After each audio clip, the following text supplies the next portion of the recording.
This is the podcast, not an interview. This is a conversation. No gimmicks, just reasons. 84 reasons. Come holler at me.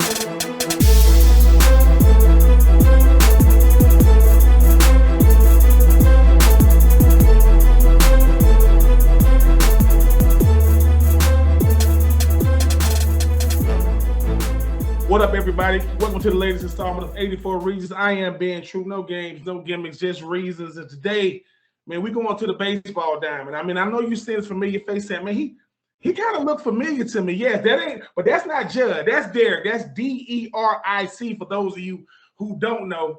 It used to be a time that shortstops were actually short. Not anymore. These boys 6'3", 6'4", 6'5". But welcome, my next guest, the great Deric Fabian. What's going on with you today, Deric? Nothing much, man. Just living life, you know it. Now, Deric, I read something that said it was always a lifelong dream of yours to go to Florida. I know your brother Judd went there first, but was it going to be Florida no matter what? Yeah, I mean, they offered me, right? So I had to take it. But nah, growing up 35, 40 minutes away, always being a Gator fan, I just really wanted to see myself in the orange and blue one day, and we made it happen. What is it about Ocala, Florida, with y'all baseball players, man? Y'all got like a breeding ground down there. I mean, what is it? We'll talk about the baseball, I guess, like circuit, because for those who don't know, for you to go to college and play baseball, your weekends as a kid are over with. You don't have weekends anymore. You living out of these trunk spaces. But talk about Ocala, Florida, and just that baseball breeding ground. Man, I'd love to take all the credit, but honestly, I have to give it to my brother and my dad just because they're always, you want to go hit, you want to go to the field, everything. So they was always pushing me. We have a cage in our attic, so we always hit there.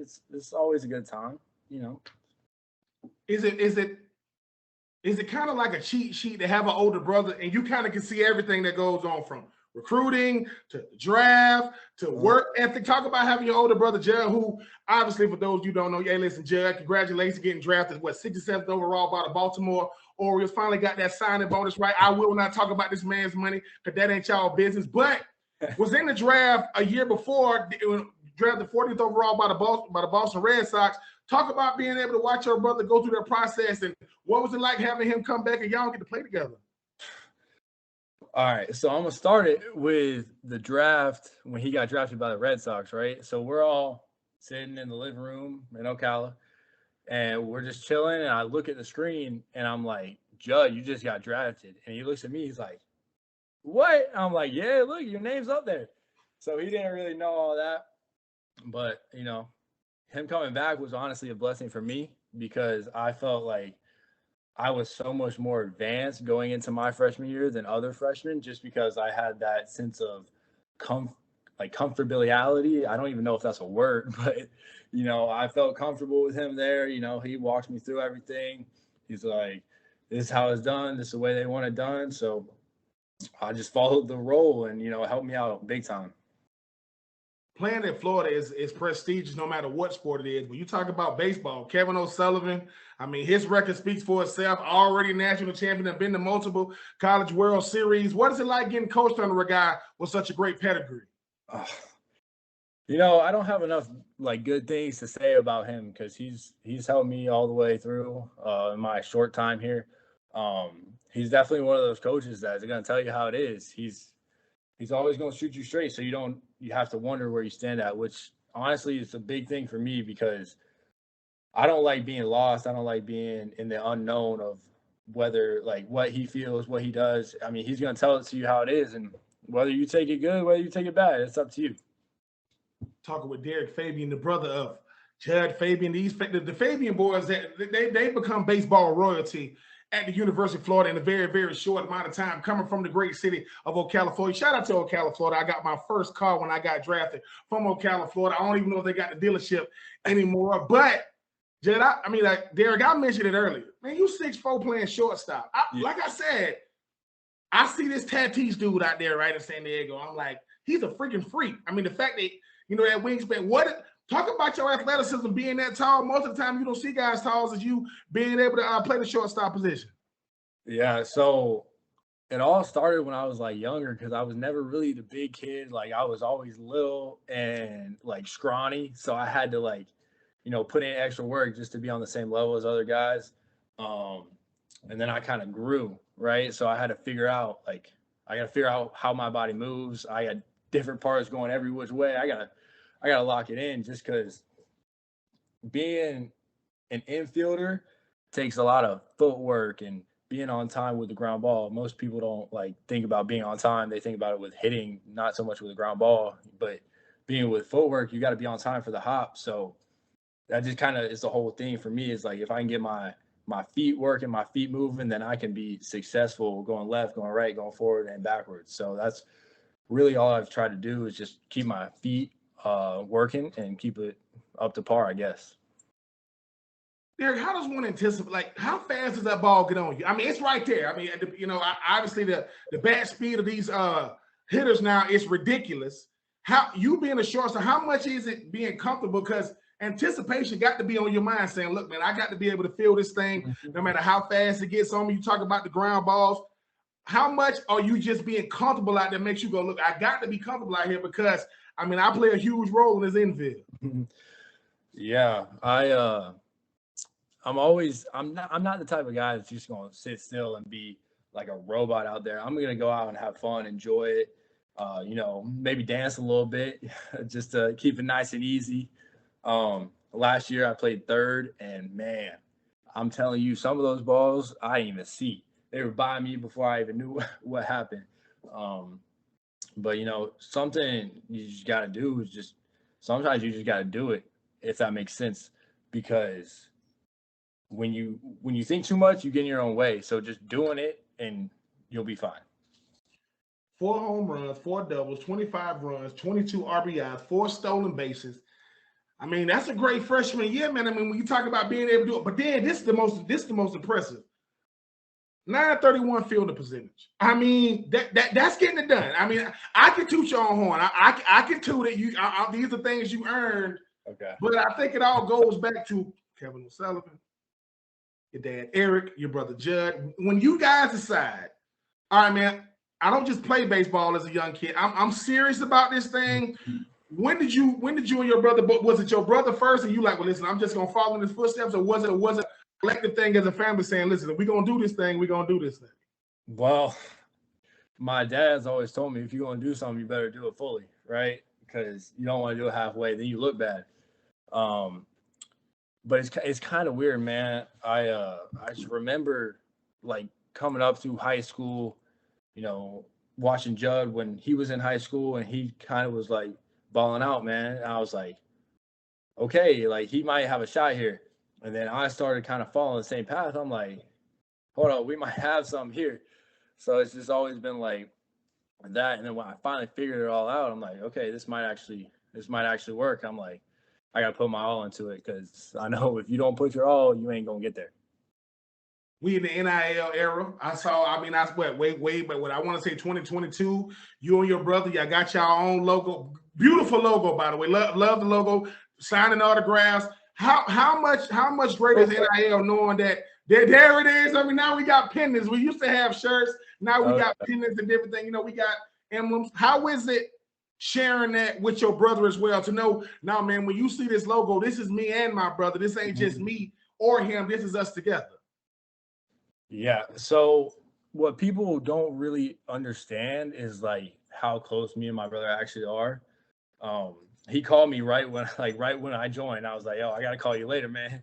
So I've talked to him probably 4 times today, just shooting the breeze, whatever. But it's something unique that me and my brother both have. We're both each other's biggest supporters. So whenever he does something good, I feel like I do something good too. So it's always nice having him support me because I know I have him there. Like no matter what happens, no matter anything, he's gonna be right there supporting me.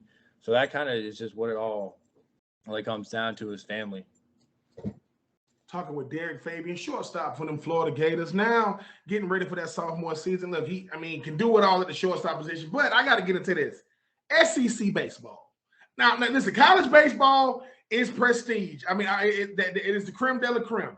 But I got to ask you. I mean, yeah, we see what Ole Miss did. Yeah, we see what Mississippi State did. Yeah, Tennessee had their best team in a long time. Didn't go to Omaha, but that's a total different story. What is SEC baseball like there? And do you have a favorite team you like to go up against? Not counting them boys down south in Miami. We know y'all got a nice little heated rivalry with them as well.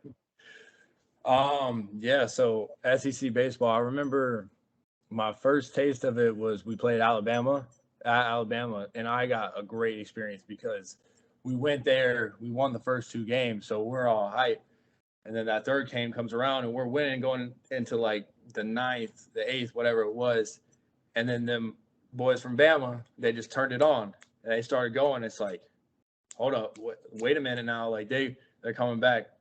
And then, you know, you got other teams in the league that have arms that are just almost like eye-opening. It's like, wow, he can actually do that. But, you know, you never lose any type of confidence with that, you know. Did you have a welcome to the SEC moment? Because I mean, everybody, you obviously you're good enough and great enough to be on this level. Was there a moment that you said, okay, I mean, I got to be on top of my game? Was it a hit? Was it a stolen base? Did you have a welcome to SEC moment your freshman year? Yeah, so going back to when we played Bama, it was our first SEC game last year, and it's the second inning, and we get a couple guys on, and it goes to like second and third or something. So I'm coming up. I'm like, okay, I gotta drive him in. I gotta do it like right now. Get on a pitch. And first pitch, the dude throws me a curveball, and I swing and I hit it. I'm like, okay, like I hit it in the right center gap, scoring both the runs. I'm like, okay, this is it right here. Like I was probably one of my hypest moments. Or if we go to Vandy on Sunday, Easter Sunday, and we're tied going into the 10th. Top of the 10th comes around. I hit one over the left field wall. I don't think my feet touched the ground right on the bases. I'm going to be honest. I was so excited, man. Deric, what Vanderbilt, you mentioned Vanderbilt. What Vanderbilt lacks in football, they more than make up for it. These boys are elite pitching and all. What is it like going up against those guys? Because the respect you guys got to have for them and throughout the SEC got to be huge. Yeah. I mean, they're obviously a really good team year in and year out. And, you know, just going up there last year, we played them in Nashville. And I just remember they had a lot of guys that were very solid and nothing like taken away from them. But we had a lot of like confidence going into that series. So we weren't really wavered by any of that. But they're always a good team, man. Deric, how much scarier could your game get? As you mentioned, you got your brother that's watching. Listen, now he get to watch you like a hawk. Like, yeah, I'm like a unpaid coach. I get to watch the games no matter where I am. How much do you get more criticism of Coach O'Sullivan or the more coming from your brother? Because he's like, look, I know what you're capable of. I've been watching you longer than anybody. I watch you come out the womb. Forget baseball. I remember when I used to hold you. Who gives you the most criticism, Coach Sullivan or is your brother Judd? It's gotta be my brother, man. I ain't gonna lie. He's always on me, but it's always love. I ain't gonna lie. I remember I was up in the Cape this summer, and I was playing, and you could live stream the games so they could watch, and then I get a call after the game. Hey, why'd you do this? Hey, why'd you do that? You gotta do this. And I'm like, okay, I got you, man.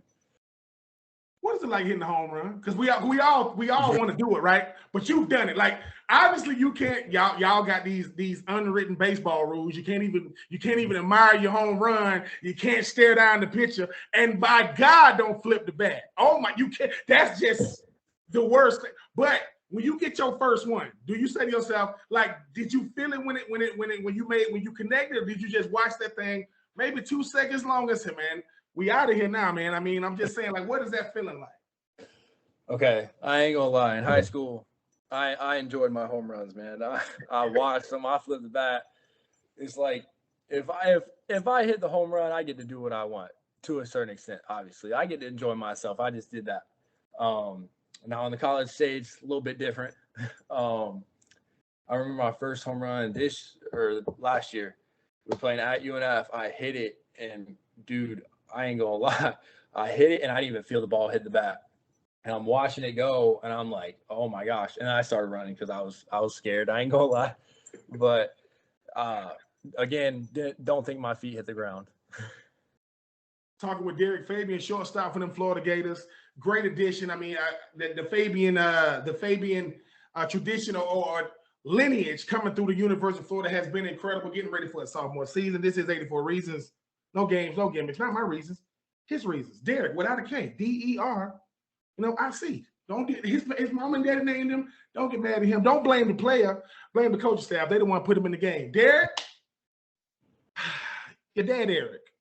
The one thing I noticed, as tight as you are with your brother, talk about your relationship with your dad. Because every time I see Judd, he's talking about your dad. Saying, "Man, my dad did this." You mentioned your dad earlier. Talk about the relationship you have with your dad. I mean, they usually say a baseball player's first coach is his dad. Mm-hmm. Yeah. So when I was growing up, my dad was, always with me with whatever I did, whether it was I played football, I played basketball for a little bit, and then baseball games. Of course, he didn't miss one of them. But like I'm like his mini me almost, even though I'm taller than him. I'm like him 2.0.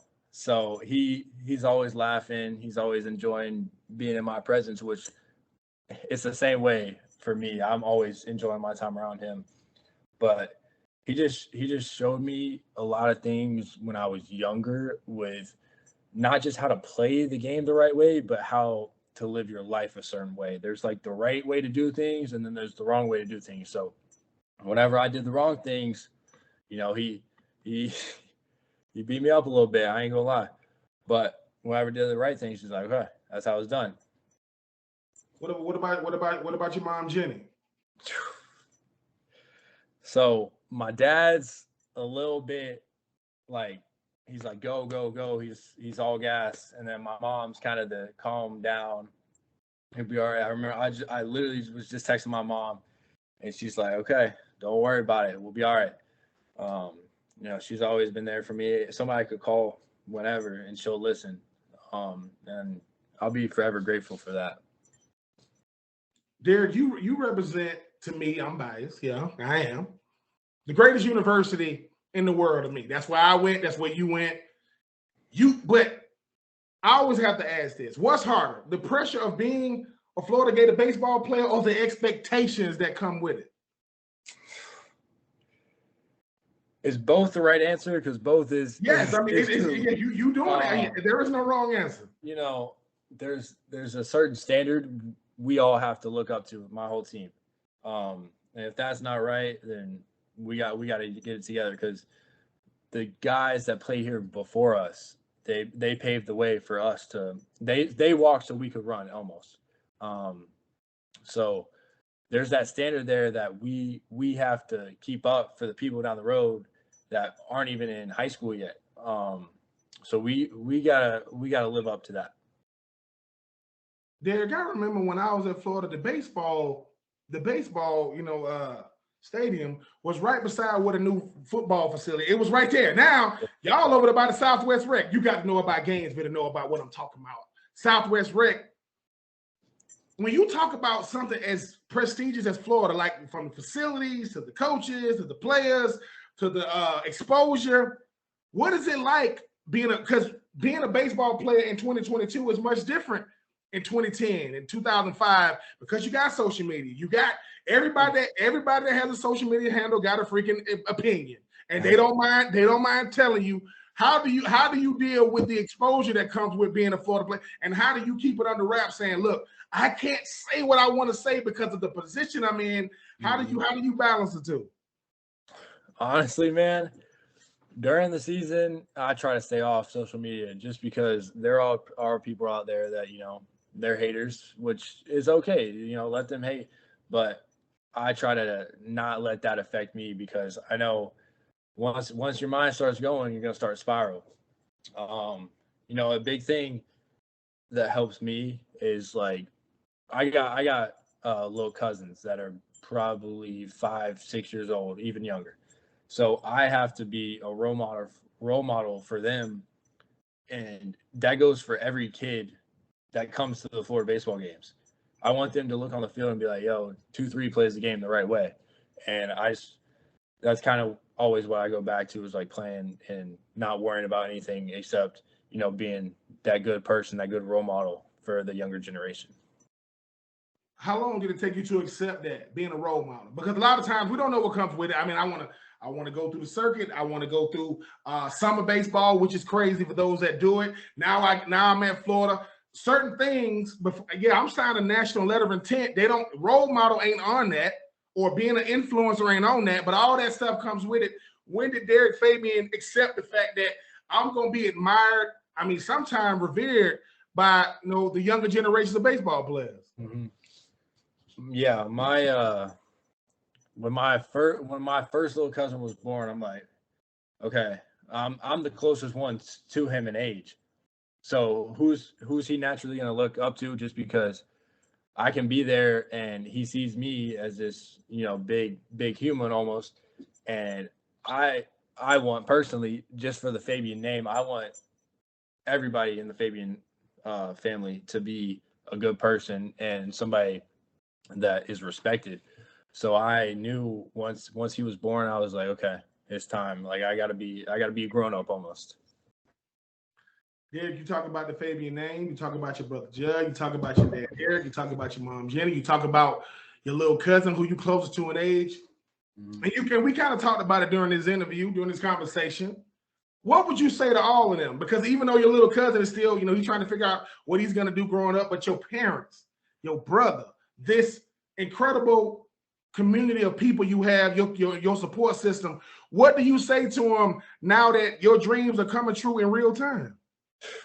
Man, you got all emotional on me, man. Thinking about my family, but nah, I just want to tell them that I would not be in this position that I am today without them, and that I love each and every one of them. He is Deric Fabian. Listen, we talking about 4 home runs, 4 doubles, 25 runs, 22 RBIs, 4 stolen bases. That's what he did as a freshman, people. Getting it done, I mean, a 931 fielding percentage. The Fabian name is baseball royalty. Every school got royalty. In football in Florida, it's the Jacksons. Willie Jackson Sr., Willie Jackson Jr., Terry Jackson, Ashley Moore. I don't know who it is in baseball. I mean, I don't know who it is in basketball. I'm sorry. I don't know who it is in track. But when it comes to that diamond, listen, if you're looking for Deric and he's not playing baseball, go to the nearest spot where they play golf. He's probably out there on the links because that's what he like to do. Because it's quiet. Can't nobody yell at him outside of saying 4, and hopefully that's somebody else and not him. Hopefully he only need 1 set of balls, not 2 set. I don't play golf because of that reason. But I remember when I interviewed your brother Judd, you followed me on Twitter. I said, I'm gonna get Deric on. He's easy to Deric. He don't need the K. Unless you're talking about K's, that's money, by the way, for those of you who don't know. But he is Deric. I am Ben. This is 84 Reasons. No games, no gimmicks, just reasons. We talking about the Fabian reason. It's 84 Reasons. You be you, I'm gonna be true. Y'all be good. Talk to y'all next time.